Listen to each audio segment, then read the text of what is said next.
Saat aku masuk toko membeli oleh-oleh bersama ibu mertua tiba-tiba datang seorang kasir berbisik. Hati-hati dengan mertuamu itu sebenarnya dia itu. Aku masuk ke dalam mobil namun 5 menit kemudian aku melihat mertuaku. Sebelum lanjut ke cerita selanjutnya, yuk subscribe dan like. Absen dulu di kolom komen ya ah. Udara di dalam mobil terasa hangat dan sedikit pengap.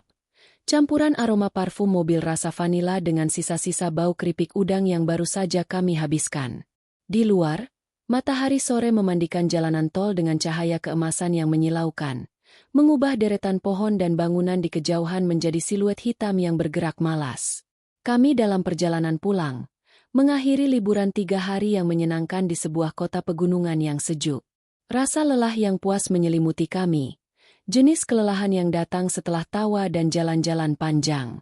Suamiku, Budi, sedang bersenandung pelan mengikuti irama lagu pop lawas yang mengalun dari radio. Tangannya mengetuk-ngetuk setir dengan ritme yang ceria. Di kursi belakang, Ibu Sari, ibu mertuaku, tampak tertidur dengan kepala sedikit miring ke jendela. Napasnya teratur dan tenang. Aku memperhatikannya dari spion tengah. Selama 3 tahun pernikahanku dengan Budi, hubunganku dengannya bisa dibilang standar. Tidak ada drama ibu dan menantu perempuan seperti di sinetron. Kami saling menghormati, mengobrol seperlunya, dan sesekali bertukar resep masakan. Namun, selalu ada semacam jarak yang tak terlihat.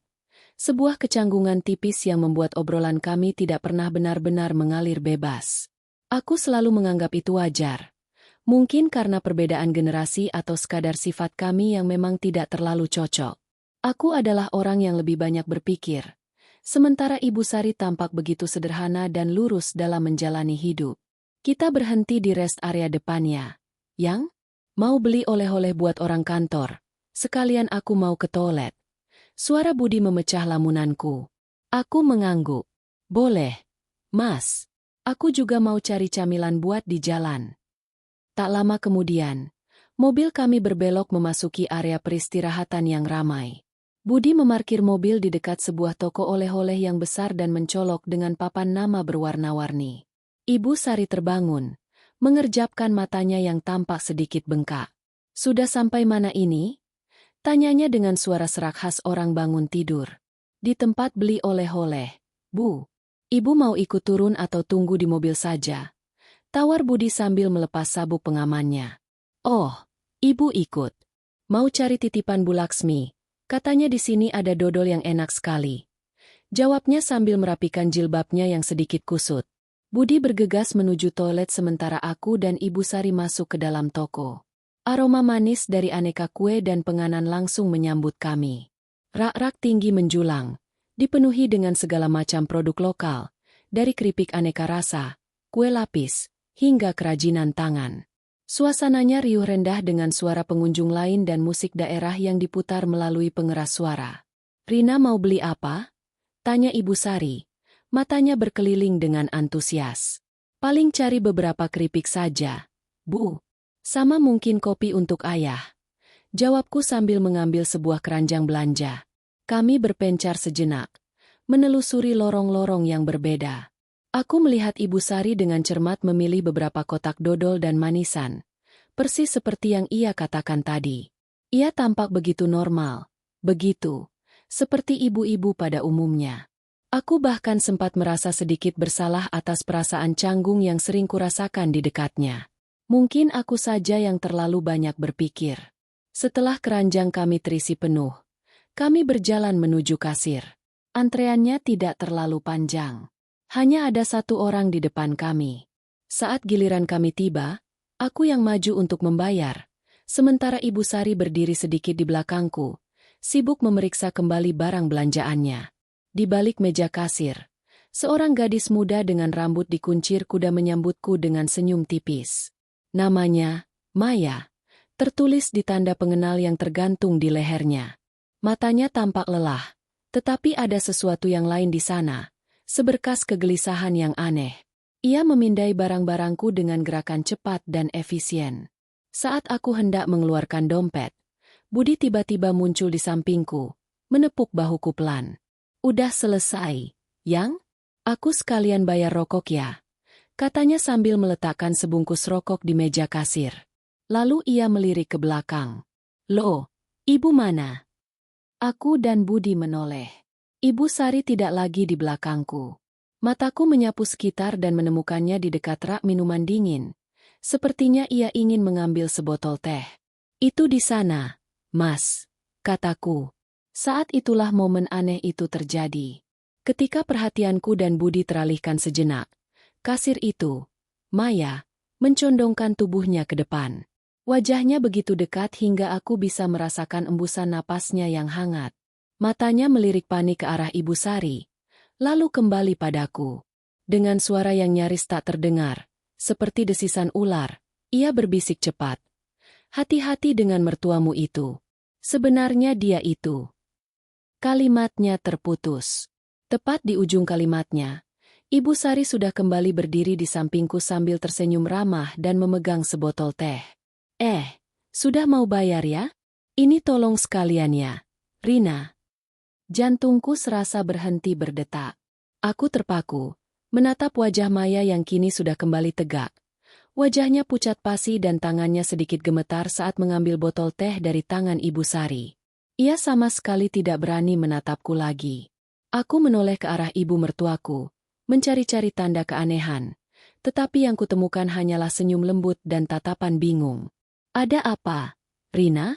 Kamu kok pucat begitu? Tanya Ibu Sari. Nadanya terdengar tulus khawatir. Aku menggeleng cepat, berusaha mengarang alasan. Nggak apa-apa, Bu. Cuma sedikit pusing. Mungkin karena ramai sekali di sini. Budi yang menyelesaikan pembayaran, sama sekali tidak menyadari percakapan bisu yang penuh ketegangan barusan. Ia merangkul bahuku saat kami berjalan keluar toko. Kamu kecapean ya? Nanti di mobil istirahat saja. Aku hanya bisa mengangguk. Pikiranku berkecamuk. Apa maksud bisikan kasir itu? Siapa dia? Mengapa dia mengatakan hal mengerikan seperti itu tentang ibu mertuaku? Mungkinkah aku salah dengar? Atau mungkin gadis itu hanya orang iseng? Aku mencoba meyakinkan diriku sendiri dengan berbagai kemungkinan logis. Mungkin dia punya masalah pribadi dengan seseorang yang mirip Ibu Sari. Mungkin dia sedang tidak waras. Kembali di dalam mobil.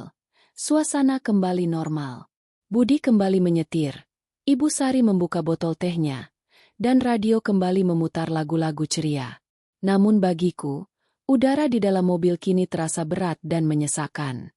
Bisikan itu terus terngiang di telingaku. Sebenarnya dia itu. Dia itu apa?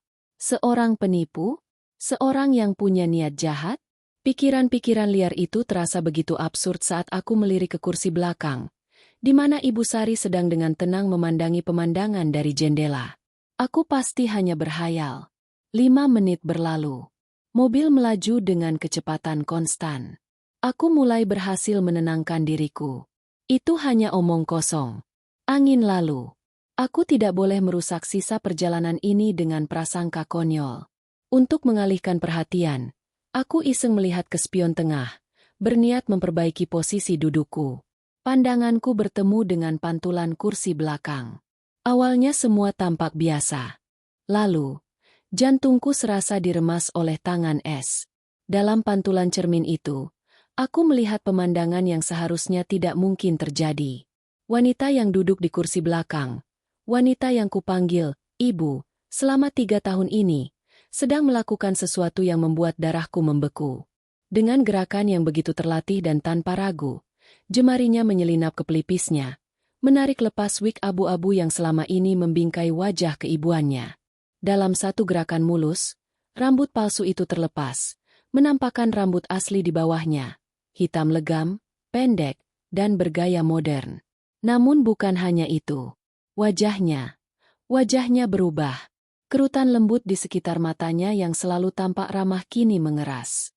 Senyum keibuannya lenyap, digantikan oleh ekspresi dingin, tajam, dan penuh perhitungan. Matanya yang tadi menatap pemandangan dengan tatapan sayu, kini bergerak cepat dan waspada. Dari dalam tas tangannya, ia mengeluarkan sebuah ponsel kedua, ponsel ramping berwarna hitam yang belum pernah kulihat sebelumnya, dan dengan ibu jari yang bergerak lincah, ia mulai mengetik sebuah pesan. Aku menahan napas. Tubuhku kaku. Dunia di sekelilingku seolah melambat. Suara Budi yang sedang bercerita tentang rencana kerjanya untuk minggu depan terdengar seperti dengungan jauh. Bisikan sang kasir kembali bergema di kepalaku. Kini bukan lagi sebagai pertanyaan, melainkan sebagai sebuah konfirmasi yang mengerikan. Siapa? Siapa sebenarnya wanita yang duduk di belakangku ini? Dunia terasa miring. Suara Budi yang riang bercerita tentang klien barunya terdengar seperti berasal dari ujung terowongan yang panjang dan gelap. Tanganku yang terkepal di pangkuan terasa dingin dan basah oleh keringat. Padahal AC mobil berembus kencang. Aku memaksa mataku untuk berkedip, untuk melepaskan pandangan dari horor yang terpantul di spion tengah. Aku tidak berani melihat lagi. Satu lirikan singkat itu sudah cukup untuk menanamkan citra yang tak akan pernah bisa kuhapus dari benakku. Wanita asing berwajah dingin dengan rambut hitam legam duduk di kursi belakang mobil kami, di tempat yang seharusnya menjadi milik ibu mertuaku. Napas tersangkut di tenggorokanku. Aku harus bersikap normal. Jika wanita itu menyadari aku melihatnya, apa yang akan ia lakukan? Kepalaku berputar mencari skenario terburuk. Apakah kami dalam bahaya? Apakah Budi juga dalam bahaya? Aku menelan ludah dengan susah payah, berusaha meredakan detak jantungku yang berpacu liar. Aku memusatkan perhatian pada jalanan di depan, pada lampu-lampu mobil yang menyala, pada apapun selain kenyataan mengerikan yang hanya berjarak 1 meter di belakangku. Kamu diam saja dari tadi. Yang beneran pusing. Suara Budi menarikku kembali. Aku tersentak kecil. Iya, Mas. Sedikit. Jawabku dengan suara yang gemetar, berharap ia tidak menyadarinya. Mungkin masuk angin.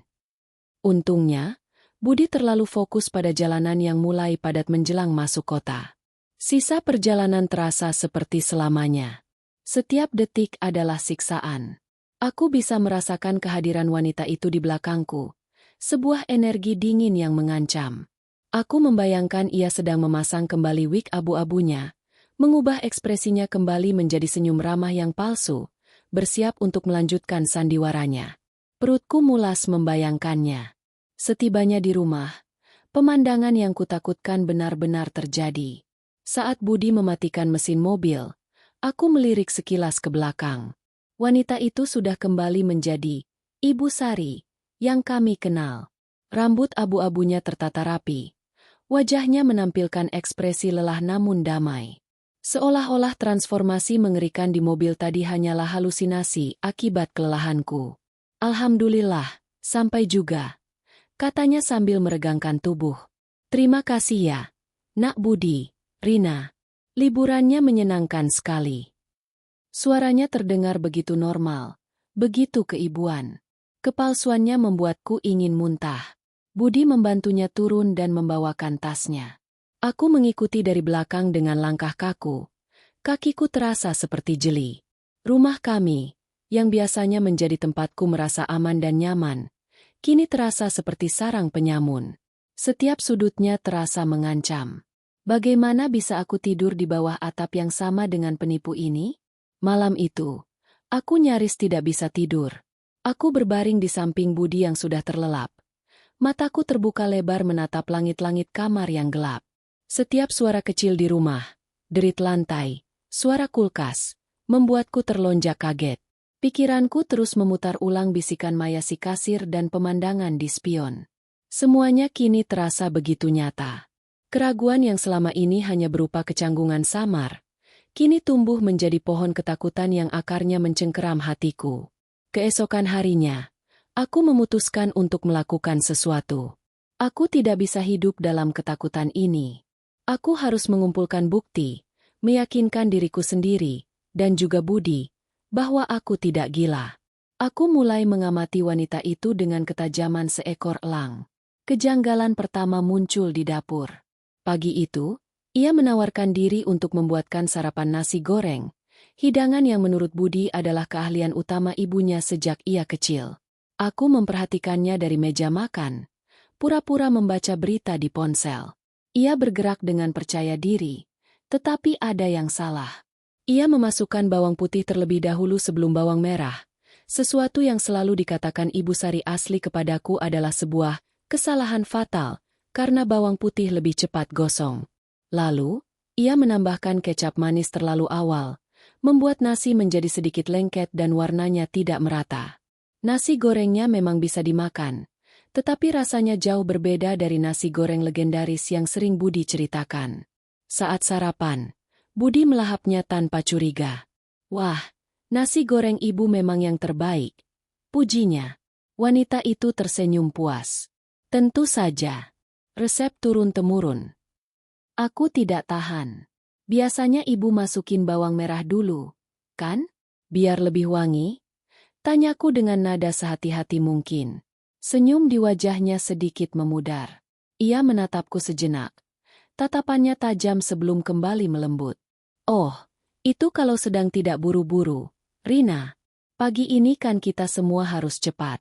Begini juga enak, kok." Alasannya terdengar masuk akal. Tetapi aku tahu itu bohong.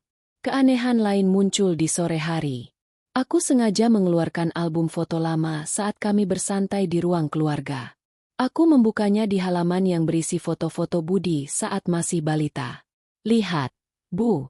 Lucu sekali ya Mas Budi waktu kecil," kataku sambil menunjuk sebuah foto Budi yang sedang menangis di pangkuan seorang wanita muda berambut panjang. Jelas itu adalah Ibu Sari di masa mudanya. Wanita itu tertawa kecil, tetapi tawanya tidak sampai ke mata. "Iya. Gembul sekali dia." "Waktu ini Budi kenapa menangis, Bu?" Pancingku. Menunjuk foto itu lagi. "Mas Budi pernah cerita katanya dia menangis karena balonnya meletus. Betul?" Ia tampak berpikir sejenak. "Oh, iya, betul. Balonnya meletus kena ranting pohon." Jantungku berdebar. Budi pernah menceritakan kisah di balik foto itu kepadaku dengan sangat detail. Ia menangis bukan karena balon, tetapi karena digigit semut merah saat sedang bermain di taman. Itu adalah kenangan spesifik yang seharusnya seorang ibu tidak akan lupa. Wanita ini hanya menebak, dan tebakannya salah. Malam harinya, aku merasa sudah cukup mengumpulkan kejanggalan. Aku harus bicara pada Budi. Aku menunggunya di kamar setelah wanita itu masuk ke kamarnya untuk tidur. "Mas, aku mau bicara serius," kataku saat Budi baru saja selesai menyikat gigi. "Serius kenapa, Yang? Muka kamu tegang begitu," sahutnya sambil mengeringkan wajah dengan handuk. Aku menarik napas dalam-dalam. "Ini tentang ibu." Alis Budi terangkat. "Ibu kenapa?" Aku menceritakan semuanya. Mulai dari caraku memasak nasi goreng yang aneh, hingga kesalahannya mengingat cerita di balik foto masa kecil Budi.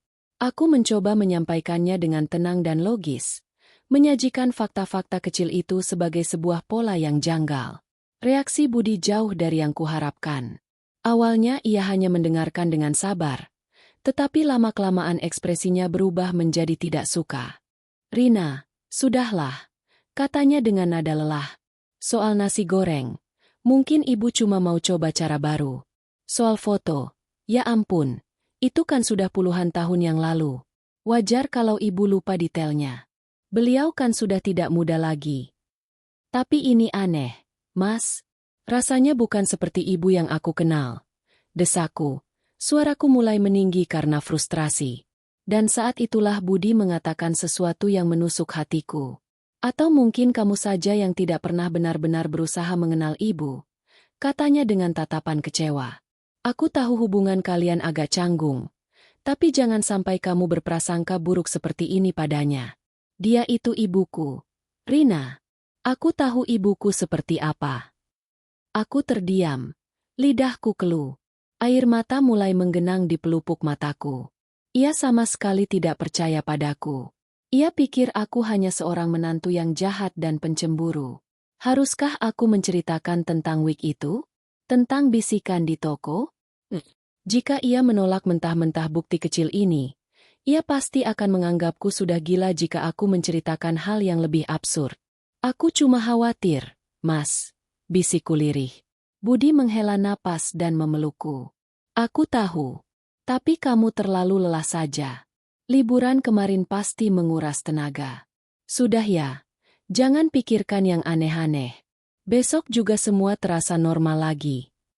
Pelukannya tidak terasa menenangkan.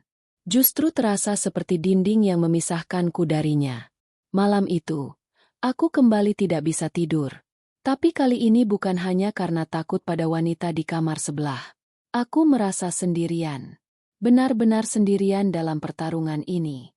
Suamiku, satu-satunya orang yang seharusnya menjadi sekutuku, kini berdiri di seberang, melindunginya. Melindungi monster yang sedang menyamar itu. Dinding yang Budi bangun di antara kami malam itu terasa nyata dan dingin.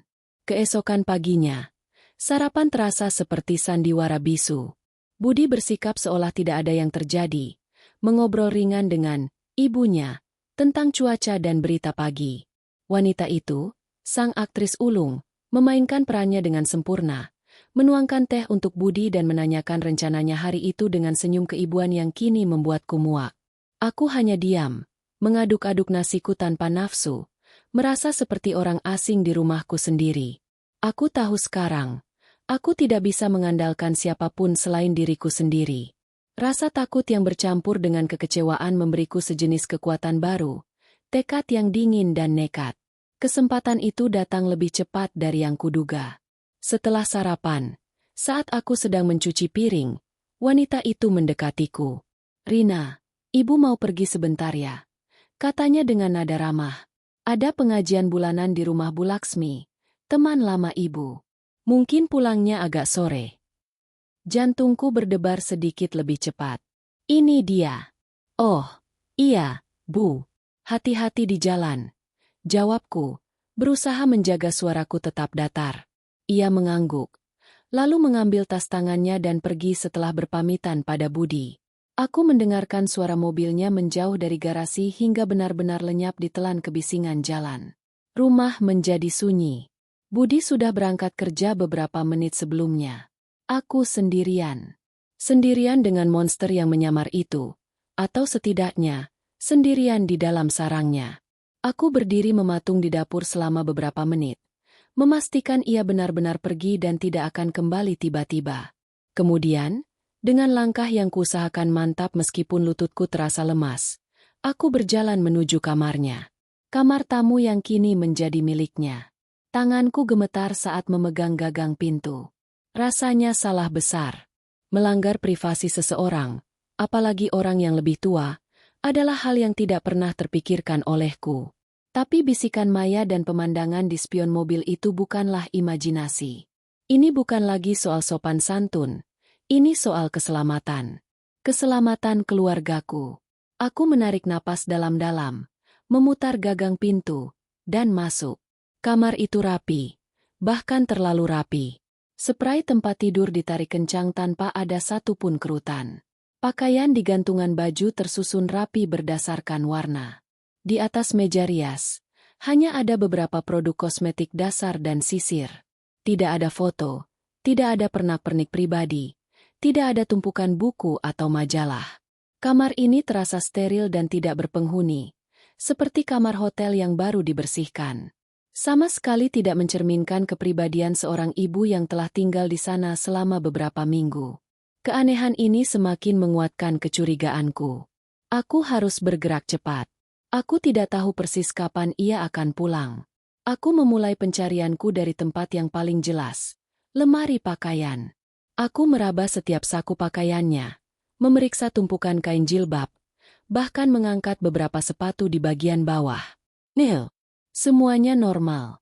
Selanjutnya, laci meja rias. Isinya hanya peralatan kosmetik, beberapa ikat rambut, dan beberapa lembar tisu. Aku menarik laci itu keluar sepenuhnya, memeriksa bagian belakangnya. Kosong. Aku berjongkok untuk melihat ke bawah tempat tidur. Hanya ada debu tipis. Rasa panik mulai menjalari diriku. Waktu terus berjalan. Di mana seorang penipu akan menyimpan rahasianya? Ia pasti cukup pintar untuk tidak menyimpannya di tempat yang mudah ditemukan. Aku mencoba berpikir seperti dia. Dingin dan penuh perhitungan. Mataku tertuju pada sebuah koper berukuran sedang yang diletakkan di atas lemari. Untuk mengambilnya, aku harus naik ke atas kursi. Dengan hati-hati, aku membawa kursi dari meja rias dan memanjatnya. Koper itu ternyata tidak terlalu berat. Aku menurunkannya ke lantai dan membukanya. Isinya hanya beberapa set pakaian lagi. Jenis pakaian, rumahan, yang biasa ia kenakan. Aku hampir menyerah, tetapi saat aku meraba lapisan kain di bagian dalam koper, jemariku merasakan sesuatu yang keras dan persegi di salah satu sudutnya. Jantungku berdegup kencang. Aku merobek sedikit jahitan di lapisan kain itu dengan gunting kuku yang kutemukan di meja rias. Tanganku menyelinap masuk dan menarik keluar sebuah dompet kulit kecil berwarna hitam yang sudah usang. Ini dia. Aku membukanya dengan tangan yang gemetar hebat. Isinya membuat napasku tercekat. Ada tumpukan kartu identitas. Yang pertama adalah KTP atas nama Sari Puspita, dengan foto wajahnya yang familiar dan alamat rumah kami. Tapi di baliknya, ada KTP lain. Foto yang sama, tetapi namanya Widya Astuti, dengan alamat di Surabaya. Di baliknya lagi, sebuah SIM A atas nama Haryani, dari Bandung.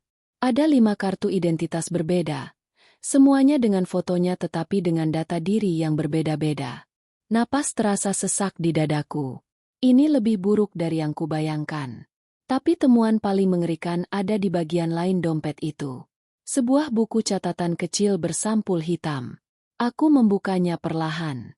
Halaman pertamanya berisi daftar nama. Aku membacanya satu persatu. Di samping setiap nama, ada catatan-catatan singkat yang ditulis dengan rapi. Keluarga Santoso, Jakarta Selatan. Suami pengusaha, istri aktif di kegiatan sosial. Anak 2, kuliah di luar negeri. Aset, rumah, 2 mobil mewah. Target, perhiasan uang tunai. Janda Hermawan, Semarang. Pensiunan guru, dapat warisan tanah dari suami. Tinggal sendiri. Target, sertifikat tanah. Mataku terus menelusuri daftar itu, halaman demi halaman, hingga aku tiba di halaman terakhir yang memiliki tulisan. Jantungku serasa berhenti berdetak. Di sana, tertulis nama suamiku. Keluarga Budi Prasetyo, Bekasi. Anak tunggal, sangat berbakti pada ibu. Istri, Rina, terlihat pendiam tapi waspada. Target, dana pensiun investasi Budi, estimasi 500 juta rupiah. Dunia di sekelilingku seakan runtuh. Jadi ini tujuannya. Uang.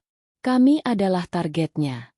Catatan tentangku, terlihat pendiam tapi waspada, membuat bulu kuduku berdiri. Dia memperhatikanku. Dia tahu aku mencurigainya. Aku cepat-cepat mengeluarkan ponselku dan memotret setiap kartu identitas dan setiap halaman buku catatan itu. Aku harus punya bukti. Saat sedang memotret halaman terakhir, telingaku menangkap suara samar dari luar. Suara gerbang depan dibuka. Panik. Dia kembali lebih awal. Dengan gerakan secepat kilat, aku memasukkan kembali semua barang ke dalam dompet, menyelipkannya kembali ke dalam lapisan koper yang sobek, dan meletakkan koper itu persis di posisi semula di atas lemari. Aku melompat turun, mengembalikan kursi ke tempatnya, dan merapikan semua yang mungkin terlihat berantakan. Aku berlari keluar dari kamar itu, menutup pintunya pelan-pelan tepat saat aku mendengar suara pintu depan terbuka. Assalamualaikum. Rina. Itu suaranya. Aku berlari kecil menuju dapur, menyalakan keran air dan berpura-pura sedang mencuci buah. Jantungku berdebar begitu kencang. Aku yakin ia bisa mendengarnya. Waalaikumsalam, Bu. Jawabku, berusaha membuat suaraku senormal mungkin. Loh, kok sudah pulang? Katanya sampai sore. Ia masuk ke dapur sambil meletakkan tasnya di meja. Iya, ternyata pengajiannya selesai lebih cepat. Bu Laksmi juga kurang sehat. Kamu sedang apa? Ini, cuci anggur. Mas Budi suka ngemil ini kalau malam. Kataku, tidak berani menatap matanya. Ia tersenyum. Senyum palsu yang kini terlihat begitu mengerikan di mataku. Rajin sekali menantuku ini. Aku hanya bisa membalas dengan senyum kaku. Di dalam saku celanaku, ponselku terasa berat. Isinya adalah bukti kejahatannya. Aku sudah tidak ragu lagi. Wanita yang berdiri di hadapanku adalah penjahat berbahaya. Dan kini, Aku punya bukti untuk melawannya. Pertanyaannya adalah, bagaimana caranya? Dan siapa yang akan percaya padaku? Ponsel di sakuku terasa seperti bom waktu. Setiap kali aku merasakannya menempel di pahaku, jantungku berdebar kencang, teringat pada gambar-gambar mengerikan yang tersimpan di dalamnya, rentetan wajah yang sama dengan nama yang berbeda, dan daftar target yang mencantumkan keluargaku sebagai korban berikutnya. Bukti itu ada di tanganku, nyata dan tak terbantahkan. Namun, aku tidak bisa meledakkannya begitu saja. Menunjukkannya pada Budi sekarang hanya akan menjadi bumerang. Ia akan menuduhku memalsukannya, atau lebih buruk lagi, menganggapku sudah kehilangan akal sehat. Emosinya akan menutupi logikanya. Aku butuh sesuatu yang lain. Sesuatu yang tidak bisa ia bantah. Sesuatu yang bersifat personal. Sebuah detail intim tentang ibu kandungnya yang tidak mungkin diketahui atau dipalsukan oleh si penipu. Pikiranku bekerja keras sepanjang sisa hari itu. Aku harus bersikap normal di hadapan wanita itu. Sebuah tugas yang hampir mustahil. Setiap senyumannya terasa seperti seringai. Setiap kata ramahnya terdengar seperti ancaman terselubung. Aku harus menggali masa lalu, mencari sebuah kunci untuk membuka kebenaran di masa kini. Malam harinya, setelah Budi dan ibunya tidur, aku menyelinap keluar kamar. Tujuanku adalah gudang kecil di belakang rumah, tempat kami menyimpan barang-barang lama. Di antara tumpukan kotak berdebu, ada beberapa album foto tua milik keluarga Budi. Dengan bantuan senter dari ponselku, aku mulai membolak-balik halaman-halaman yang sudah menguning itu. Aku mencari inspirasi, petunjuk, apa saja. Mataku tertuju pada sebuah foto hitam putih. Di sana, seorang gadis remaja dengan senyum ceria, Ibu Sari muda, berpose bersama teman-temannya. Di bagian belakang foto, sebuah tulisan tangan yang rapi mencantumkan nama-nama mereka. Salah satu nama menarik perhatianku, Tanti Rahayu. Aku samar-samar ingat Budi pernah menyebut nama itu. Seorang sahabat karib ibunya saat SMA yang kemudian pindah keluar kota setelah menikah. Harapan mulai tumbuh di hatiku. Seorang sahabat karib pasti tahu banyak detail pribadi. Tapi bagaimana cara menemukannya setelah puluhan tahun? Keesokan harinya, saat aku punya waktu luang, aku memulai pencarian digital. Aku membuka laptopku dan mengetik nama Tanti Rahayu di media sosial, menambahkan nama sekolah dan tahun kelulusan yang tertera di album. Hasilnya ratusan nama. Aku mempersempit pencarian dengan mencari koneksi ke kerabat jauh Budi yang aku kenal. Setelah hampir 2 jam menelusuri puluhan profil, aku menemukannya. Seorang wanita parubaya dengan senyum hangat. Di profilnya tertulis ia adalah alumni dari SMA yang sama dengan Ibu Sari. Ada beberapa foto lama di lamannya, dan di salah satunya, aku melihat wajah Ibu Sari muda yang begitu kukenal dari album. Jantungku berdebar kencang. Aku menemukannya. Sekarang, bagian yang sulit. Bagaimana cara menghubunginya tanpa menimbulkan kecurigaan? Aku tidak bisa langsung bertanya, apakah Anda ingat ciri-ciri fisik teman Anda? Aku harus menyusun sebuah cerita. Sebuah kebohongan demi kebenaran. Aku menarik napas panjang dan mulai mengetik pesan pribadi untuknya. Assalamualaikum, Tante Tanti. Maaf mengganggu. Perkenalkan, saya Rina, istri dari Budi, putra dari sahabat Tante dulu, Sari Puspita. Saya harap Tante masih mengingatnya. Saya sedang menyiapkan sebuah kejutan kecil untuk ulang tahun ibu mertua saya bulan depan. Sebuah buku kenangan berisi cerita dan foto-foto dari masa lalunya. Saat melihat album foto lama, saya menemukan banyak sekali foto Tante bersama ibu. Sepertinya persahabatan kalian begitu erat. Jika tidak merepotkan, apakah Tante bersedia berbagi 1 atau 2 kenangan manis tentang ibu yang paling Tante ingat? Cerita dari Tante akan menjadi hadiah yang sangat berharga bagi beliau. Terima kasih banyak sebelumnya, Tante. Aku membaca ulang pesan itu berkali-kali, memastikan setiap katanya terdengar tulus dan normal. Setelah yakin, dengan tangan sedikit gemetar, aku menekan tombol kirim. Kini yang bisa kulakukan hanyalah menunggu dan berharap. 2 hari berlalu tanpa jawaban. Rasa cemas mulai menggerogotiku. Mungkin ia tidak aktif di media sosial. Mungkin ia tidak mau diganggu. Mungkin rencanaku gagal. Aku hampir putus asa. Namun, di hari ketiga, sebuah notifikasi muncul di ponselku. Pesan balasan dari Tante Tanti. Waalaikumsalam, Rina. Ya Allah, tentu saja Tante ingat Sari. Sahabat terbaik Tante. Tante senang sekali mendengar kabar darinya melalui kamu. Ide buku kenangan itu bagus sekali.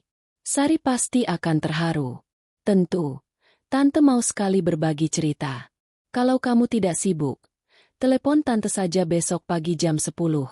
Ini nomor Tante, 0812XXXXXXXX.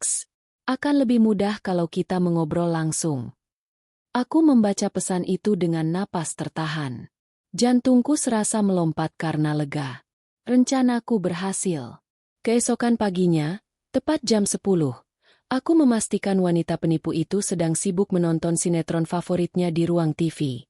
Aku masuk ke kamar dan mengunci pintu, lalu menekan nomor Tante Tanti. Suara di seberang telepon terdengar persis seperti yang kubayangkan. Hangat, ramah, dan penuh semangat. Halo, Rina. Iya, Tante. Ini Rina. Terima kasih banyak sudah meluangkan waktu. Tidak masalah, Nak. Jadi, cerita apa yang ingin kamu dengar? Kami mengobrol selama hampir 1 jam. Tante Tanti menceritakan banyak hal dengan antusias. Tentang bagaimana ia dan Ibu Sari sering bolos sekolah hanya untuk makan bakso di alun-alun. Tentang cinta monyet mereka. Tentang impian-impian mereka saat remaja.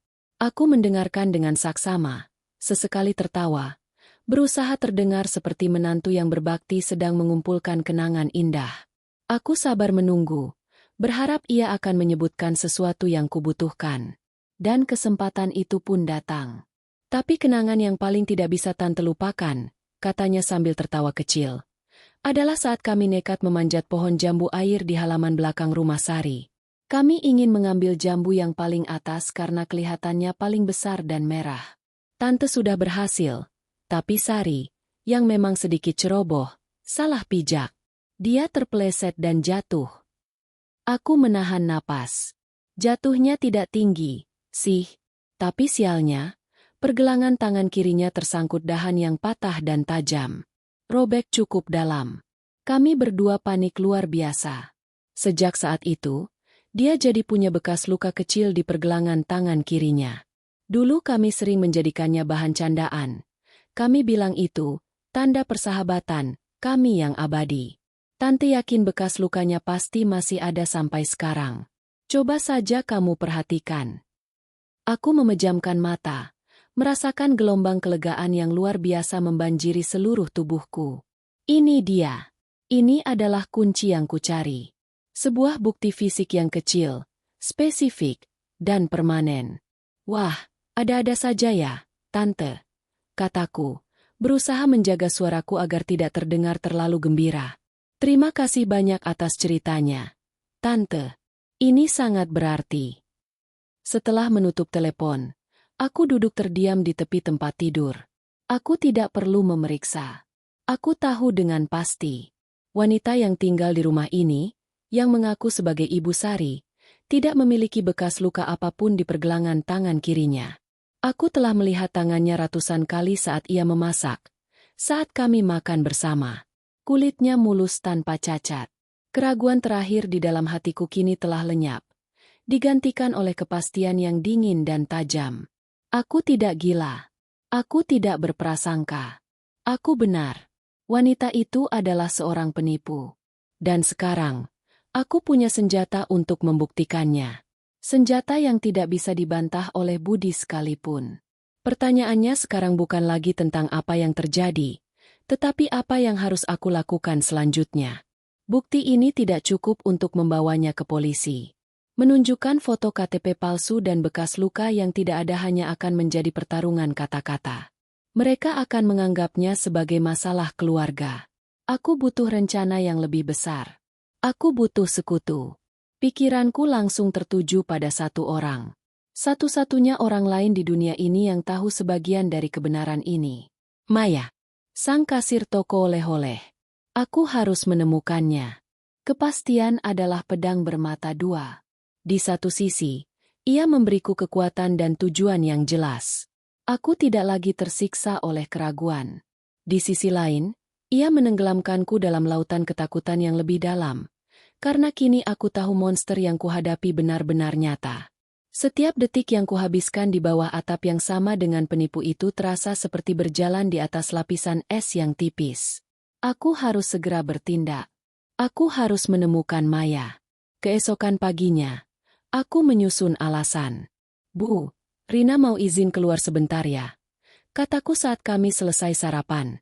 Budi sudah berangkat kerja. Wanita itu menoleh dari koran paginya. Alisnya sedikit terangkat. Mau kemana, sayang? Mau ke mall sebentar, Bu. Ada beberapa barang yang mau Rina cari. Sekalian mau ketemu teman lama. Sudah lama sekali tidak bertemu. Aku sengaja membuat alasanku terdengar biasa dan sedikit membosankan. Ia tersenyum. Senyum yang sama yang selalu berhasil menipu suamiku. Oh, begitu. Ya sudah, hati-hati ya. Jangan pulang terlalu sore. Iya, Bu. Pasti. Dengan jantung berdebar, aku mengambil kunci mobil dan pergi. Selama perjalanan, aku terus-menerus melihat ke spion. Paranoia menjalari diriku. Aku takut ia mengikutiku. Tapi jalanan di belakangku tampak normal. Aku mengemudi menjauh dari pusat kota, menuju jalan antar kota tempat toko oleh-oleh itu berada. Perjalanan yang seharusnya terasa santai kini penuh dengan ketegangan. Pikiranku terus memutar ulang bisikan Maya yang terpotong. Hati-hati dengan mertuamu itu. Sebenarnya dia itu apa, Maya? Seorang penculik? Penipu? Pembunuh? Pertanyaan-pertanyaan itu bergema di kepalaku.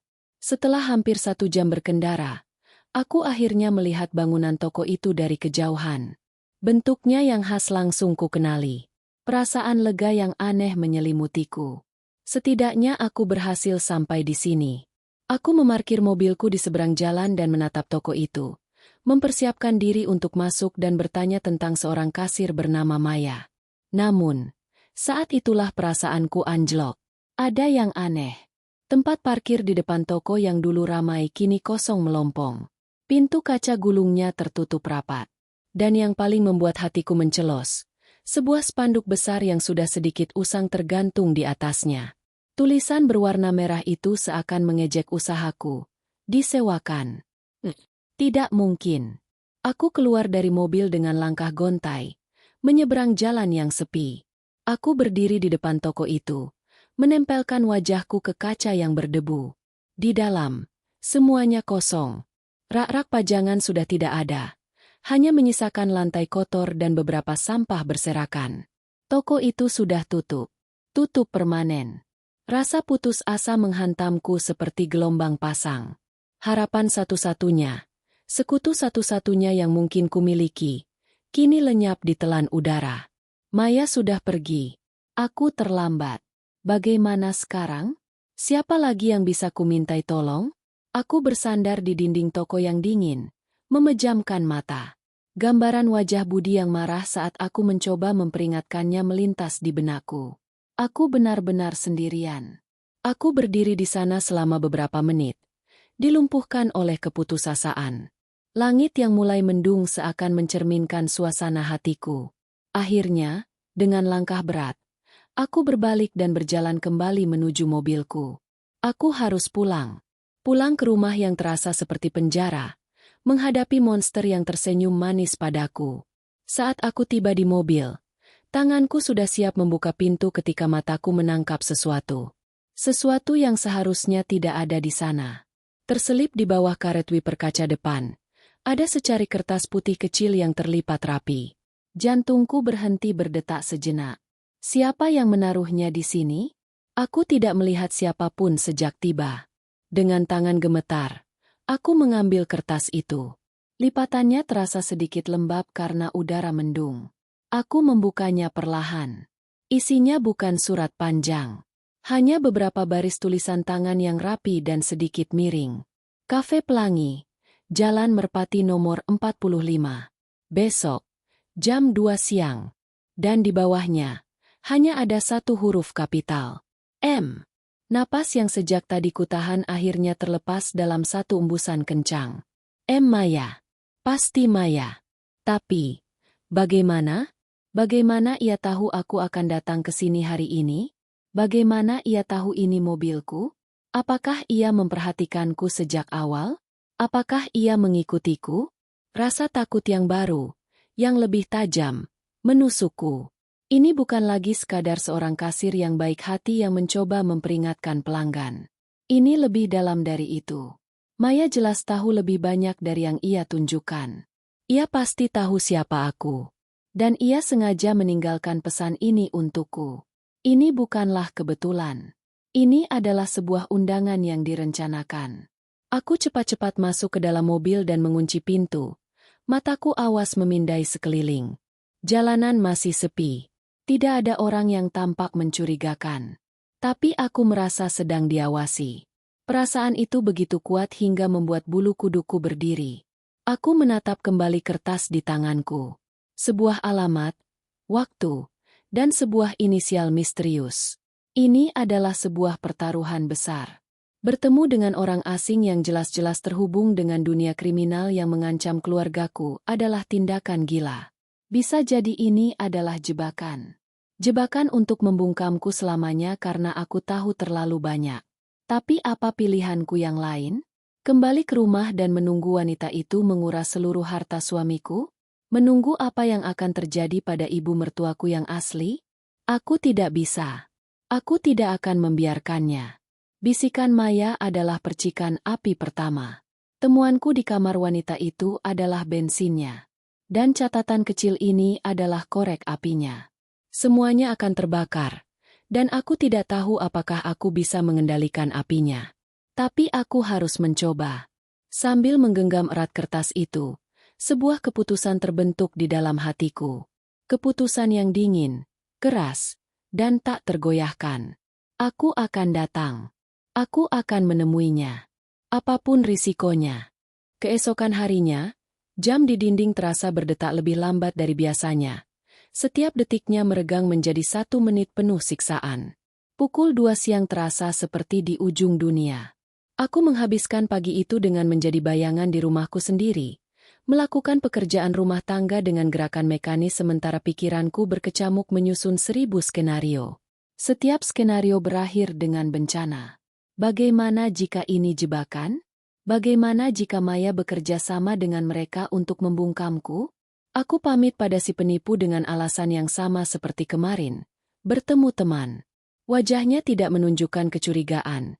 Hanya senyum manis yang kini membuat perutku mual. Jangan lupa oleh-olehnya ya, katanya dengan nada bercanda. Lelucon itu terasa seperti ancaman. Kafe Pelangi terletak di sebuah ruko tua yang sedikit tersembunyi dari jalan utama. Gambar sebuah sudut kedai kopi yang tenang dan kuno. Namanya yang ceria sangat kontras dengan suasana hatiku yang kelabu. Aku memarkir mobil di seberang jalan, mengamati kafe itu dari kejauhan selama 10 menit. Aku mencari tanda-tanda bahaya. Mobil yang mencurigakan, orang-orang yang mengawasi. Tapi semua tampak normal. Orang-orang keluar masuk, mengobrol dan tertawa. Dengan jantung yang berdegup kencang hingga ke tenggorokan, aku akhirnya memaksa diriku keluar dari mobil dan menyeberang jalan. Lonceng kecil di atas pintu berdentang saat aku masuk, menarik beberapa pasang mata. Aroma kopi dan kue panggang menyambutku. Sebuah kehangatan palsu yang gagal menenangkan sarafku yang tegang. Aku memindai ruangan itu. Kafe itu tidak terlalu ramai. Beberapa mahasiswa sibuk dengan laptop mereka. Sepasang kekasih berbagi tawa di sudut. Dan di sana, di meja paling pojok yang membelakangi dinding, aku melihatnya. Itu Maya. Tapi ia terlihat sangat berbeda. Wajahnya pucat dan tegang. Tidak ada sisa-sisa senyum ramah seorang kasir. Ia mengenakan hoodie abu-abu yang kebesaran.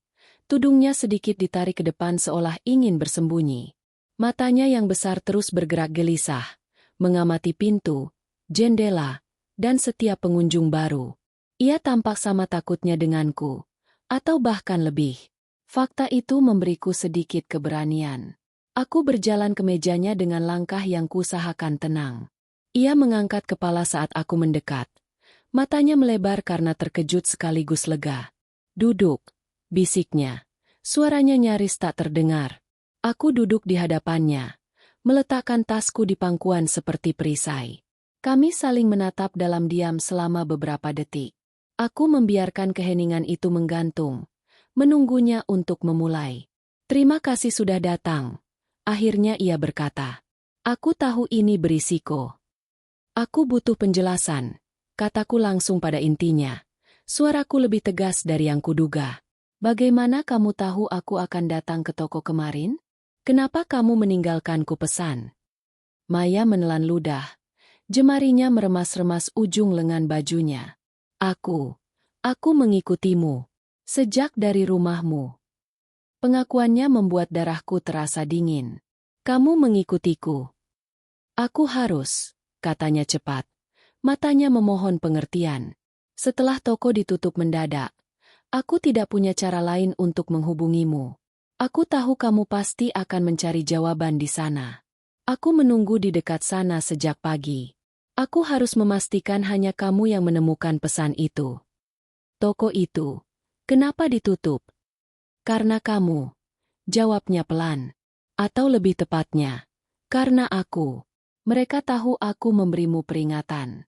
Wanita yang tinggal di rumahmu, kami memanggilnya, Bunga, melaporkan kalau kamu mulai bersikap aneh setelah dari toko. Bos kami tidak suka ada variabel yang tidak terduga. Mereka menutup toko itu untuk memutuskan jejak. Setiap kata yang keluar dari mulutnya adalah potongan puzzle yang mengerikan. Bos kamu? Mereka? Siapa? Mereka? Maya menarik napas dalam-dalam. Matanya melirik ke sekeliling sekali lagi sebelum menatap lurus ke mataku. Inilah saatnya. Saat di mana bisikan itu akan diselesaikan. Rina, panggilnya pelan, menggunakan namaku untuk pertama kalinya. Peringatanku di toko waktu itu. Aku tidak sempat menyelesaikannya. Hati-hati dengan mertuamu itu. Sebenarnya dia itu. Ia berhenti sejenak, mengumpulkan keberanian. Sebenarnya dia itu anggota sindikat penipu profesional yang mengincar keluarga berada. Mereka menculik orang tua dan menggantinya dengan anggota yang terlatih untuk menguras harta keluarga secara perlahan. Dunia di sekelilingku seakan berhenti berputar. Suara denting sendok, tawa pengunjung, musik pelan dari pengeras suara kafe, semuanya lenyap. Yang tersisa hanyalah wajah cemas Maya dan kata-katanya yang menggema di kepalaku. Menculik. Menggantinya. Menguras harta. Dugaan terliarku sekalipun tidak seburuk ini. Menculik? Suaraku bergetar. Maksudmu, ibu mertuaku yang asli. Maya mengangguk pelan. Matanya dipenuhi rasa bersalah. Dia masih hidup. Mereka menahannya di suatu tempat. Sebagai jaminan. Rasa lega karena ibu mertuaku masih hidup segera tergantikan oleh gelombang teror yang lebih besar. Nyawanya di tangan orang-orang ini. Bagaimana ini bisa terjadi? Mereka sangat terorganisir. Maya mulai menjelaskan. Suaranya kini lebih lancar, seolah membuka bendungan yang telah lama tertahan. Mereka melakukan riset berbulan-bulan. Mempelajari target, kebiasaan, latar belakang keluarga. Mereka tahu suamimu anak tunggal yang sangat dekat dengan ibunya. Mereka tahu ibumu baru saja pensiun dan punya banyak waktu luang. Saat kalian sedang liburan, saat itulah mereka beraksi. Mereka menculik Ibu Sari yang asli, dan Bunga masuk menggantikannya, dengan cerita bahwa ia ingin tinggal lebih lama bersama anak dan menantunya. Aku teringat pada buku catatan hitam itu. Daftar target, catatan mendetail. Semuanya masuk akal sekarang. Kenapa kamu melakukan ini? Tanyaku, campuran antara marah dan ingin tahu. Kenapa kamu terlibat dengan mereka? Mata Maya berkaca-kaca. Utang keluarga. Ayahku sakit keras. Kami butuh uang untuk pengobatannya. Aku terjerat utang pada orang yang salah, dan mereka menawariku pekerjaan ini sebagai gantinya. Awalnya aku pikir ini hanya soal menipu orang kaya. Aku tidak tahu kalau mereka sampai menculik orang.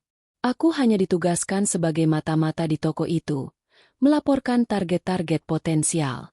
Saat aku melihatmu, melihat keluargamu, aku tidak tahan. Aku punya adik perempuan. Aku tidak bisa membayangkan hal ini terjadi padanya. Air mata mulai mengalir di pipinya. Peringatan yang kuberikan padamu adalah tindakan bunuh diri. Jika mereka tahu aku membocorkan semua ini, aku bisa mati. Tapi aku tidak bisa hidup dengan menanggung beban ini lagi. Kini aku mengerti. Ketakutannya, kegelisahannya. Ia mempertaruhkan nyawanya untuk menemuiku. Rasa marahku padanya memudar, digantikan oleh simpati yang aneh. Kami berdua adalah korban, dengan cara yang berbeda. Apa yang harus kita lakukan? Bisikku, lebih pada diriku sendiri daripada padanya. Kita tidak bisa ke polisi. Mereka akan membunuh ibu mertuaku. Maya menggeleng. Tidak bisa. Polisi hanya akan membuat mereka panik. Kita harus mengeluarkannya dari dalam. Bagaimana? Aku tidak tahu. Akunya jujur. Tapi kita harus punya rencana. Bunga, sangat pintar dan kejam. Dia tidak akan mudah dijebak. Aku duduk bersandar di kursiku, merasa beban seluruh dunia menimpa pundakku. Aku datang ke sini mencari jawaban, dan aku mendapatkannya. Tapi jawaban itu membuka pintu ke mimpi buruk yang jauh lebih besar. Aku tidak lagi sendirian, tapi sekutuku adalah seorang anggota sindikat yang ketakutan. Dan musuh kami adalah organisasi kriminal yang dingin, terencana, dan tidak akan ragu untuk membunuh demi uang. Kita harus meyakinkan suamimu, kata Maya pelan, membuyarkan lamunanku. Aku menggeleng. Dia tidak akan percaya. Dia akan menganggapku gila. Kalau begitu, kita harus membuatnya percaya. Desak Maya. Ada secercah api di matanya. Kita harus menjebak Bunga. Membuatnya menunjukkan wujud aslinya di depan mata suamimu. Sebuah rencana. Sebuah rencana yang sangat berbahaya. Tapi itu adalah satu-satunya jalan yang kami punya. Perjalanan pulang dari kafe pelangi terasa seperti melayang dalam mimpi buruk. Jalanan yang ramai, suara klakson, dan lampu-lampu kota yang mulai menyala sama sekali tidak menembus kabut tebal yang menyelimuti pikiranku. Kata-kata Maya, menculik, mengganti, jaminan, terus berputar di kepalaku seperti kaset rusak. Beban kebenaran ini terlalu berat untuk kutanggung sendiri. Rencana Maya untuk menjebak Bunga terdengar sangat berbahaya dan penuh ketidakpastian. Sebelum melangkah sejauh itu, aku harus mencoba satu kali lagi. Satu upaya terakhir untuk menarik suamiku keluar dari ilusi yang membelenggunya. Aku tiba di rumah tepat sebelum Budi pulang kerja. Wanita itu menyambutku di pintu dengan senyumnya yang biasa. Sudah pulang, Rina? Bagaimana acara reuni dengan temanmu? Lancar, Bu, jawabku singkat, berusaha keras menghindari tatapannya. Aku langsung masuk ke kamar, beralasan ingin mandi dan beristirahat. Di dalam kamar, aku mondar-mandir seperti singa dalam kandang. Aku menyiapkan semua amunisiku, foto-foto kartu identitas dan buku catatan di ponselku, cerita detail dari Tante Tanti tentang bekas luka, dan pengakuan mengerikan dari Maya. Aku harus menyampaikannya dengan tenang dan logis. Tanpa emosi. Pintu depan terbuka. Suara Budi yang lelah terdengar memanggil. Assalamualaikum. Inilah saatnya. Aku keluar dari kamar tepat saat Budi sedang melepas sepatunya. Si penipu, Bunga, sedang membawakannya segelas air. Pemandangan itu, sandiwara keluarga bahagia yang ia ciptakan, membakar amarah di dalam diriku. Mas, kita perlu bicara, kataku. Suaraku lebih dingin dari yang kuinginkan. Budi menatapku, sedikit terkejut dengan nada bicaraku. Bicara apa? Sayang? Tunggu sebentar. Mas capek sekali. Tidak bisa menunggu. Ini penting. Di kamar. Tegasku. Wanita itu menatap kami bergantian. Ekspresi khawatir yang dibuat-buat muncul di wajahnya. Ada apa, Rina? Kenapa sepertinya serius sekali? Ini urusan antara aku dan suamiku, Bu. Jawabku ketus. Lalu menarik lengan Budi dan membawanya masuk ke kamar. Aku menutup pintu dan menguncinya. Budi tampak kesal. Rina, Apa-apaan ini? Kamu tidak sopan sekali pada ibu. Dia bukan ibumu, seruku, tak sanggup lagi menahan diri. Emosi yang susah payah kutekan kini meledak. Mas, dengarkan aku. Tolong, sekali ini saja, dengarkan aku dengan pikiran terbuka. Aku mengambil ponselku dan menunjukkan foto pertama. KTP atas nama Widya Astuti. Lihat ini. Ini fotonya. Tapi namanya berbeda. Dan ini. Aku menggeser layar. Menunjukkan SIM atas nama Haryani. Ini juga. Ada 5 identitas palsu. Mas. Budi menatap layar ponselku sekilas. Lalu membuang muka dengan ekspresi jengkel. Rina, sudah cukup. Kamu dapat foto-foto ini dari mana? Internet? Kamu mengeditnya? Ini konyol sekali. Ini bukan editan. Suaraku meninggi. Aku menunjukkan foto buku catatan itu. Lihat. Ini daftar target mereka. Ada nama kita di sini. Mas. Mereka mengincar uang kita. Cukup. Bentak Budi. Suaranya menggelegar di kamar yang sempit. Mas tidak mau melihat omong kosong ini lagi. Apa kamu sadar apa yang kamu tuduhkan? Kamu menuduh ibuku sendiri seorang penipu. Karena dia memang bukan ibumu. Aku membalas. Air mata frustrasi mulai menggenang di pelupuk mata. Aku bicara dengan Tante Tanti, sahabat SMA ibu. Dia cerita kalau Ibu Sari yang asli punya bekas luka di pergelangan tangan kirinya akibat jatuh dari pohon jambu. Wanita di luar itu. Apa dia punya bekas luka? Tidak. Tangannya mulus. Mas, coba kamu periksa. Budi tertawa. Tawa yang kering dan penuh kekecewaan. Bekas luka? Ya Tuhan. Rina. Itu cerita puluhan tahun yang lalu. Mungkin sudah hilang. Mungkin Tante Tanti salah ingat. Kamu menjadikan cerita masa kecil sebagai bukti. Aku bertemu dengan kasir dari toko oleh-oleh itu. Aku mengeluarkan senjata terakhirku. Suaraku bergetar hebat. Namanya Maya. Dia yang memberitahuku semuanya. Mereka sindikat. Mas. Mereka menculik ibu yang asli dan menahannya di suatu tempat. Itulah puncaknya. Wajah Budi memerah padam karena marah. Ia menatapku seolah aku adalah orang asing yang paling menjijikan. Kasir? Kamu lebih percaya pada orang asing yang baru kamu temui sekali daripada suamimu sendiri? Daripada ibumu sendiri? Katanya dengan suara rendah dan berbahaya. Sudah cukup sandiwara ini, Rina. Jujur saja. Kamu hanya tidak suka ibu tinggal di sini, kan? Kamu merasa terganggu? Kenapa tidak bilang terus terang saja daripada membuat drama gila seperti ini? Air mataku akhirnya tumpah. Tuduhannya menghantamku lebih keras dari apapun. Bukan kemarahannya, tapi kekecewaannya yang dalam. Ia benar-benar percaya aku sejahat itu. Mas, aku melakukan ini untuk melindungimu. Melindungi kita. Isaku. Melindungiku? Ia menggelengkan kepala dengan sedih. Kamu justru menghancurkan hatiku, Rina. Tiba-tiba, ada ketukan pelan di pintu. Budi?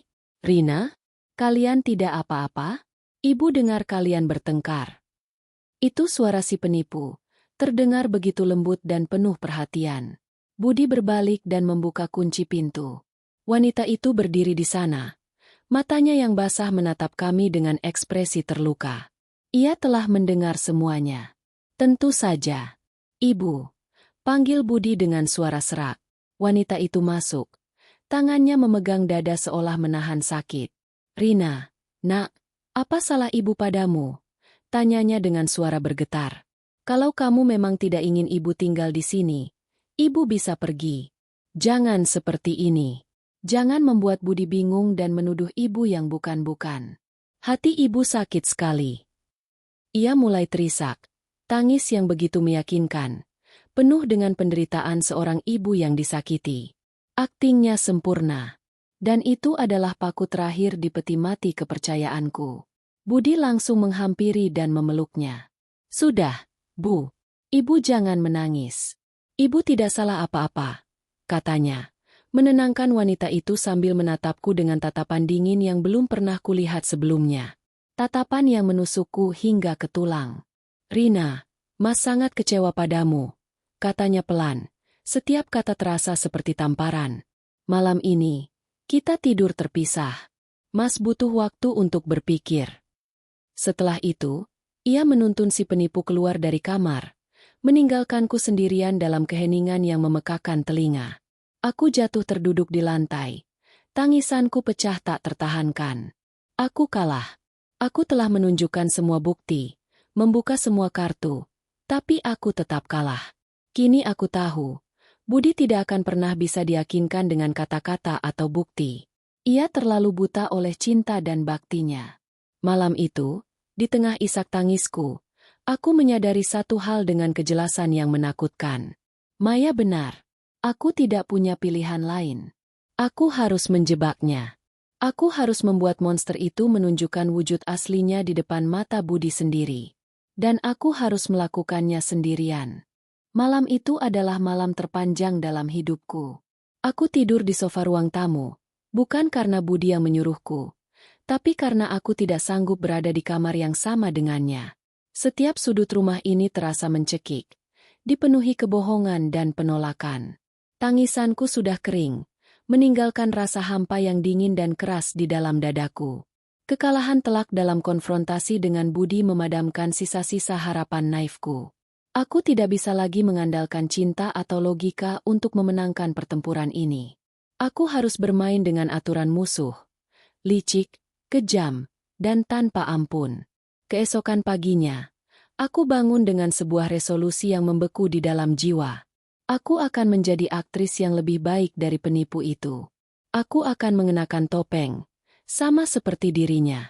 Saat Budi dan ibunya turun untuk sarapan, mereka menemukan pemandangan yang tak terduga. Aku sudah di dapur, menyiapkan sarapan favorit Budi, nasi goreng dengan telur mata sapi. Aku menyambut mereka dengan senyum tipis. Mataku sedikit bengkak karena menangis semalaman. Sebuah detail yang sempurna untuk peranku. "Pagi, Mas." "Bu." Sapaku dengan suara lembut. Budi tampak terkejut dan canggung.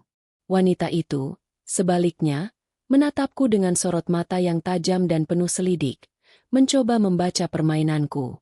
"Rina sudah siapkan sarapan," kataku sambil meletakkan piring di depan Budi. "Maafkan Rina soal semalam, Mas." Rina mungkin terlalu stres dan banyak pikiran. Tuduhan Rina keterlaluan. Budi menatapku. Secercah kelegaan muncul di wajahnya. Ia ingin sekali mempercayai ini. Ia ingin sekali semuanya kembali normal. "Tidak apa-apa, Rina. Mas juga minta maaf sudah membentakmu." Aku menoleh pada wanita itu. "Bu, Rina minta maaf. Rina sudah tidak sopan dan menyakiti hati ibu." Ia tersenyum. Senyum keibuannya kembali terpasang. "Sudah, Nak. Ibu sudah memaafkan. Ibu tahu kamu hanya sedang lelah." Di balik matanya, aku bisa melihat kalkulasi dingin. Ia tahu aku tidak menyerah begitu saja. Ia waspada. Permainan telah dimulai. Setelah sarapan, aku mengirimi Maya pesan melalui aplikasi pesan terenkripsi yang ia sarankan saat di kafe. Aku harus menemuinya. Segera. Kami sepakat untuk bertemu di tempat yang tidak terduga, di dalam gerbong kereta komuter yang ramai pada jam sibuk sore hari. Di tengah keramaian, kami justru tidak akan menarik perhatian. Berdesakan di antara penumpang lain, kami berbicara dengan suara pelan, berpura-pura tidak saling kenal. "Dia tidak percaya," bisikku. "Aku sudah mencoba segalanya."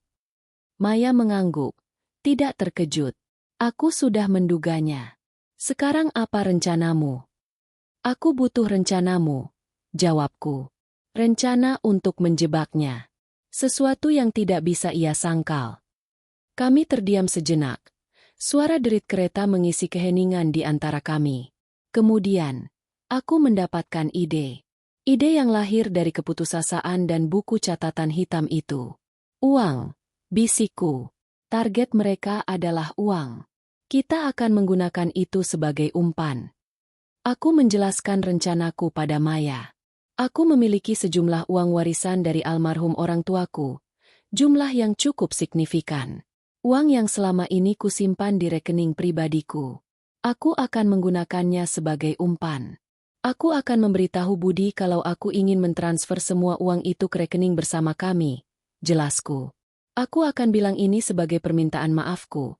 Dan aku ingin kami menggunakannya untuk modal usaha kafe yang selama ini dia impikan. Aku akan mengatakannya di depan wanita itu. Mata Maya melebar. Itu berisiko. Itu uang yang sangat besar. Justru karena itu umpannya akan sangat menggiurkan, desakku. Menurut catatannya, target mereka sekitar 500 juta.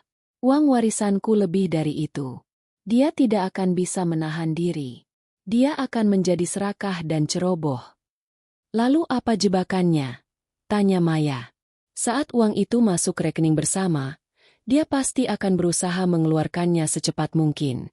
Dia tidak akan melakukannya lewat ATM. Dia akan melakukan transfer besar. Dan untuk itu dia butuh akses penuh ke internet banking Budi. Dia akan membutuhkan ponsel dan laptopnya. Dan saat dia melakukan itu, dia pasti akan menghubungi bosnya untuk koordinasi. Di saat itulah kita menangkapnya. Wajah Maya tampak tegang. Kita butuh bukti dia yang melakukan transfer. Kita butuh bukti dia berkomunikasi dengan sindikat. Kita butuh rekaman. Aku akan mengurusnya. Kataku mantap. Aku akan membeli kamera pengintai mini dan menyembunyikannya di ruang kerja Budi. Dan aku akan memasang aplikasi perekam panggilan di ponselnya secara diam-diam. Maya menatapku lama, seolah sedang menimbang-nimbang. Ada rasa takut di matanya, tapi juga kekaguman. Ini gila. Tapi ini mungkin satu-satunya cara. Bantu aku. Maya, pintaku. Aku tidak bisa melakukannya sendiri. Ia mengangguk pelan. Aku akan bantu. Aku akan memberitahumu kapan waktu yang tepat untuk memasang jebakan. Sindikat punya jadwal komunikasi. Aku akan cari tahu kapan. Bunga, biasanya melapor. 2 hari kemudian, semua sudah siap. Kamera tersembunyi, sekecil kancing baju, telah kupasang di sudut rak buku di ruang kerja Budi, mengarah langsung ke meja komputernya. Aplikasi perekam panggilan sudah aktif di ponselnya. Aku telah memainkan peranku sebagai menantu dan istri yang penurut dengan sempurna, melayani wanita itu dengan senyum manis dan memanjakan Budi. Aku membuat mereka lengah. Malam itu, saat kami bertiga sedang bersantai di ruang keluarga setelah makan malam, aku melancarkan aksiku. Aku duduk di samping Budi, menyandarkan kepalaku di bahunya. Mas, kataku dengan nada lembut dan penuh penyesalan. Beberapa hari ini aku terus berpikir. Aku merasa sangat bersalah atas sikapku tempo hari. Budi mengelus rambutku. Sudah, sayang. Kan sudah kita bicarakan. Belum, kataku, mengangkat kepala dan menatapnya dengan sungguh-sungguh. Aku melirik ke arah Bunga, yang sedang menonton TV, memastikan ia mendengarkan. Aku ingin membuktikan bahwa aku benar-benar minta maaf. Dan aku sepenuhnya percaya padamu dan ibu. Aku ingin kita memulai lagi dengan baik. Aku mengambil jeda, menarik napas dalam-dalam. Aku sudah memutuskan. Aku akan mentransfer semua uang warisan dari almarhum ayah dan ibu ke rekening bersama kita besok. Budi terperanjat. Apa? Rina, tidak perlu. Itu uangmu. Tidak. Mas, sekarang itu uang kita. Tegasku, gunakan uang itu untuk membangun kafe impianmu. Anggap ini sebagai dukunganku, sebagai caraku menebus kesalahanku. Di sudut mataku, aku melihatnya. Gerakan sekecil apapun. Wanita itu, yang tadinya fokus pada layar TV, kini tubuhnya menegang.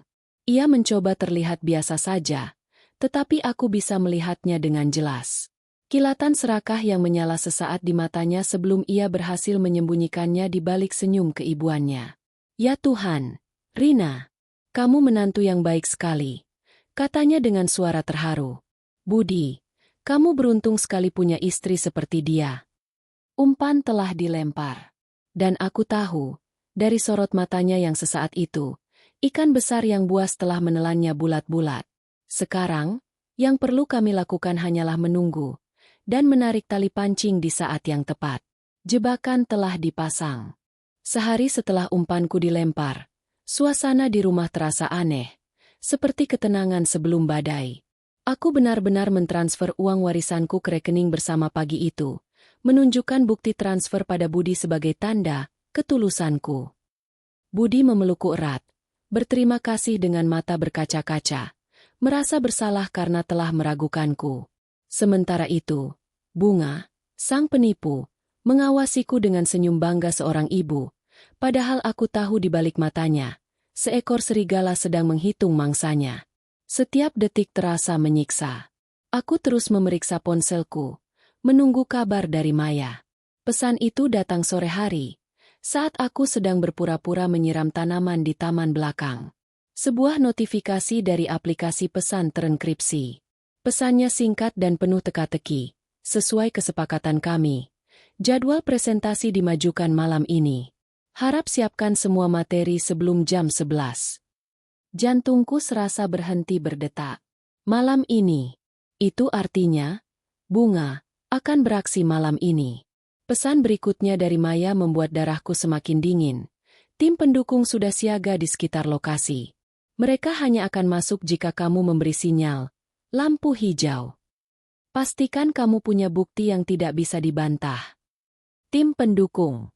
Maksudnya polisi. Ini nyata. Tidak ada jalan untuk kembali. Malam itu, saat makan malam, aku hampir tidak bisa menelan makananku. Tanganku sedikit gemetar saat menyajikan hidangan. Setelah makan, seperti yang sudah kuduga, Bunga masuk dari dapur membawa nampan berisi 3 cangkir teh herbal hangat. Ibu buatkan teh kamomil spesial, katanya dengan senyum manis. Biar tidur kita semua nyenyak malam ini. Inilah saatnya. Ini adalah gerbang menuju jebakan utama. Aku tahu teh untukku dan Budi pasti sudah dicampur sesuatu. Aku harus menukarnya. Wah, terima kasih banyak, Bu. Kebetulan sekali. Rina tadi juga baru menyeduh teh jahe di dapur. Katanya bagus untuk Mas Budi yang kemarin sedikit batuk. Rina ambilkan ya. Kataku, segera berdiri sebelum ada yang bisa mencegah. Di dapur, dengan kecepatan kilat, aku membuang isi 2 cangkir teh kamomil ke wastafel dan mengisinya kembali dengan teh jahe hangat yang sudah kusiapkan di dalam termos. Aku melakukannya dengan sangat hati-hati agar takarannya terlihat sama. Saat aku kembali, aku membawa 2 cangkir teh jahe itu dan menyerahkan 1 pada Budi. Ini, Mas, teh jahe buatanku, kataku sambil tersenyum. Lalu aku mengambil salah 1 cangkir dari nampan yang dibawa, Bunga. Dan ini untuk Rina. Wanita itu menatapku dengan sorot mata tajam sesaat, seolah mencoba mendeteksi tipuanku. Tapi aku memasang ekspresi polos dan meminum tehku perlahan. Ia tampaknya puas dan mulai meminum tehnya sendiri. Kami menghabiskan sisa malam dengan obrolan ringan, sebuah sandiwara keluarga bahagia yang terasa begitu menyesakan. Pukul 10, aku memberi isyarat pada Budi. Mas, aku ngantuk sekali.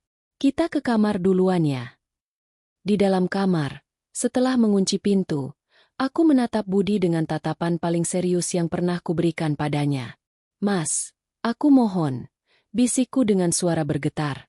Aku tahu Mas masih tidak sepenuhnya percaya padaku. Tapi aku minta satu hal saja malam ini. Percayalah padaku untuk terakhir kalinya. Budi menatapku bingung. Ada apa lagi, Rina? Apapun yang terjadi, apapun yang Mas dengar, berpura-puralah tidur. Tidur yang sangat pulas. Pintaku, jangan bergerak, jangan bersuara. Hanya itu yang kuminta. Tolong, Mas. Ini satu-satunya cara untuk membuktikan bahwa aku tidak gila. Melihat keputusasaan di mataku, Budi akhirnya mengangguk ragu. Baiklah, Rina. Baiklah. Kami mematikan lampu dan berbaring di tempat tidur. Aku menyalakan tabletku di bawah selimut, membuka aplikasi yang terhubung dengan kamera pengintai di ruang kerja. Jantungku berdebar begitu keras. Aku takut Budi bisa mendengarnya. Kami menunggu dalam keheningan yang mencekam selama hampir 1 jam. Tepat saat aku hampir putus asa, aku mendengar suara langkah kaki yang sangat pelan di luar kamar. Pintu kamar kami berderi terbuka sedikit. Melalui celah di bawah selimut, aku melihat siluetnya berdiri di ambang pintu, memastikan kami benar-benar tertidur. Setelah beberapa detik, pintu tertutup kembali dengan sama pelannya. Napasnya tertahan. Aku langsung melihat ke layar tablet. Benar saja. Beberapa saat kemudian, lampu di ruang kerja menyala. Sosoknya muncul di layar. Duduk di kursi kerja Budi.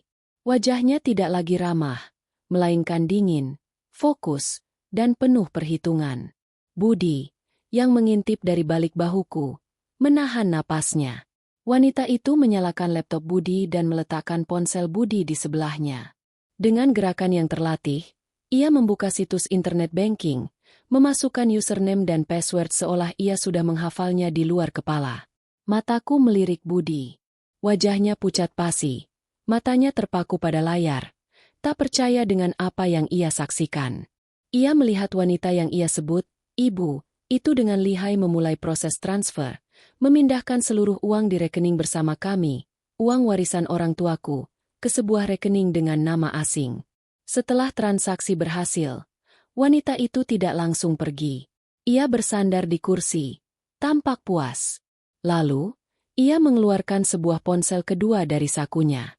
Ponsel rahasia. Inilah yang kutunggu. Ia menekan sebuah nomor. Mikrofon sensitif dari kamera pengintai menangkap suaranya dengan jelas. Halo, bos.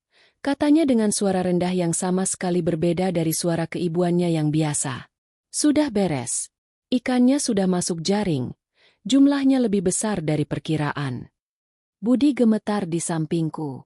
Ini adalah bukti pertama. Anak dan menantunya sudah kuberi minuman. Mereka tidak akan bangun sampai besok siang. Lanjutnya, tawa kecil yang dingin keluar dari mulutnya. Transfer sudah selesai. Lancar. Jadi, apa rencana selanjutnya untuk si nenek tua itu? Apa kita habisi saja sekarang? Kalimat terakhir itu menghantam Budi seperti palu godam. Si nenek tua itu. Habisi saja sekarang. Wajahnya berubah dari syok menjadi amarah yang meledak-ledak. Semua kepingan puzzle, semua keraguannya, hancur berkeping-keping digantikan oleh kenyataan pahit yang tak terbantahkan. Ibunya dalam bahaya. Sebelum aku bisa mencegahnya, Budi melompat dari tempat tidur. Kurang ajar. Raungnya. Ia membanting pintu kamar hingga terbuka dan menyerbu ke ruang kerja. Aku cepat-cepat menyambar ponselku, mengetik, lampu hijau, dan mengirimkannya ke Maya, lalu berlari menyusul Budi. Ibu! Bentak Budi dari ambang pintu ruang kerja. Wanita itu terlonjak kaget. Wajahnya berubah menjadi topeng teror saat melihat kami berdua berdiri di sana, sadar sepenuhnya. Ia tahu permainannya telah berakhir. Naluri binatangnya mengambil alih. Ia tidak lagi terlihat seperti wanita tua yang lemah. Dengan gerakan cepat, ia menyambar pembuka surat dari logam yang tajam di atas meja dan menerjang ke arahku. Ini semua gara-gara kamu. Desisnya penuh kebencian. Tapi Budi lebih cepat. Digerakkan oleh amarah dan adrenalin, ia menerjang ke depan, mendorongku ke samping dan menangkap pergelangan tangan wanita itu. Terjadi pergulatan sengit. Wanita itu melawan dengan kekuatan yang mengejutkan, mencoba menusuk Budi. Tepat saat itulah, suara sirene mulai terdengar dari kejauhan, semakin lama semakin keras. Beberapa saat kemudian, pintu depan rumah kami didobrak. Polisi berseragam menyerbu masuk, senjata teracung. Polisi, jangan bergerak. Melihat polisi, kekuatan wanita itu seakan lenyap. Ia terkulai lemas. Polisi dengan sigap memborgolnya. Ruangan itu kini dipenuhi kilatan lampu biru dan merah dari luar jendela. Di tengah kekacauan itu, Budi menarikku ke dalam pelukannya. Tubuhnya bergetar hebat, bukan karena takut, tapi karena campuran antara amarah, rasa bersalah, dan kehancuran hati. Jebakan telah berhasil. Monster itu telah tertangkap. Tapi pertarungan kami yang sesungguhnya baru saja akan dimulai. Kilatan lampu polisi yang berputar-putar melukis dinding ruang keluarga kami dengan warna biru dan merah yang menakutkan, mengubah rumah kami menjadi panggung kejahatan. Kekacauan setelah penangkapan itu terasa surreal. Polisi bergerak dengan efisiensi yang dingin, mengamankan barang bukti, laptop Budi, ponsel rahasia, cangkir teh, dan membawa wanita yang kami kenal sebagai Bunga pergi. Wajahnya pucat dan kosong saat digiring keluar. Topengnya telah hancur lebur, hanya menyisakan seorang kriminal yang kalah. Budi masih memelukku erat. Tubuhnya gemetar hebat. Guncangan akibat kebenaran yang brutal itu membuatnya nyaris tidak bisa berdiri. Aku hanya bisa membalas pelukannya, mencoba menyalurkan sisa-sisa kekuatanku padanya. Kami berdua memberikan keterangan awal kepada seorang detektif parubaya yang sabar, menceritakan kembali mimpi buruk yang kami alami selama beberapa minggu terakhir. Rekaman dari kamera pengintai dan panggilan telepon menjadi bukti utama yang tak terbantahkan. Di kantor polisi, di bawah cahaya lampu neon yang dingin, penipu itu tidak bertahan lama. Dihadapkan pada bukti yang telak dan ancaman hukuman puluhan tahun, ia hancur. Nama aslinya adalah Lastri, seorang anggota inti sindikat yang sudah lama menjadi buronan. Untuk meringankan hukumannya, ia setuju untuk bekerja sama. Dengan suara tanpa emosi, ia menuliskan sebuah alamat di secari kertas. Alamat sebuah rumah tua terpencil di pinggiran kota, tempat di mana Ibu Sari yang asli disekap. Penantian selama operasi penyelamatan adalah siksaan terberat. Kami duduk di sebuah ruangan kecil di kantor polisi, ditemani oleh Maya yang datang dengan wajah penuh kelegaan dan rasa bersalah. Waktu merayap begitu lambat. Setiap detiknya terasa seperti 1 jam. Dalam keheningan yang tegang itu, Budi akhirnya menatapku. Matanya, yang merah dan bengkak, dipenuhi oleh penyesalan yang begitu dalam hingga rasanya aku bisa menyentuhnya. "Rina," bisiknya. Suaranya serak. Ia meraih tanganku. Jemarinya terasa dingin. "Maafkan aku." Air mata mulai mengalir di pipinya. Aku bodoh sekali. Aku buta. Aku tidak mendengarkanmu. Aku malah menyakitimu, menuduhmu yang bukan-bukan.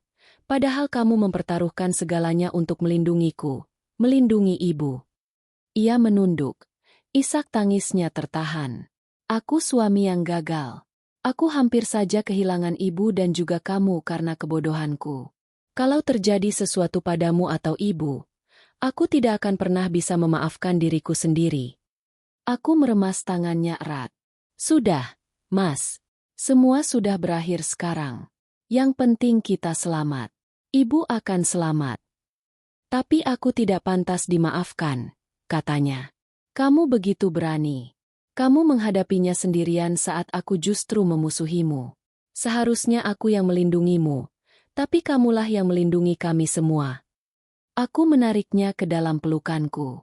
Di ruangan steril kantor polisi itu, di tengah malam yang paling gelap dalam hidup kami menangis bersama. Bukan lagi tangis ketakutan, melainkan tangis kelegaan dan pelepasan beban yang telah lama kami pikul. Dinding yang sempat memisahkan kami telah runtuh, digantikan oleh fondasi baru yang ditempa dalam api cobaan. 1 jam kemudian, pintu ruangan terbuka. Detektif yang tadi menanyai kami masuk dengan senyum tipis di wajahnya. "Kami menemukannya," katanya. "Ibu Anda selamat." Napas lega yang kami hembuskan terasa begitu kuat, seolah kami baru saja kembali dari bawah air. Mereka membawa Ibu Sari langsung ke rumah sakit terdekat untuk pemeriksaan. Kami segera menyusul. Hati kami dipenuhi campuran antara cemas dan harapan yang meluap-luap. Reuni itu terjadi di sebuah kamar rumah sakit yang sunyi. Seorang wanita kurus berbaring di tempat tidur. Wajahnya pucat dan matanya menatap kosong ke langit-langit. Rambutnya sedikit acak-acakan, dan ia terlihat jauh lebih tua dari yang kuingat di foto. Tapi saat matanya yang lelah itu menoleh dan melihat Budi berdiri di ambang pintu, secercah kehidupan kembali menyala. "Budi?" Suaranya lemah, nyaris tak terdengar. Budi terdiam membeku sesaat, sebelum akhirnya berlari ke sisi tempat tidur dan memeluk sosok rapuh itu. Tangisnya pecah. Tangis seorang anak yang menemukan kembali ibunya yang telah hilang. "Ibu, ini Budi. Bu, Ibu selamat." Isaknya berulang kali. Aku berdiri di dekat pintu, memberikan mereka ruang.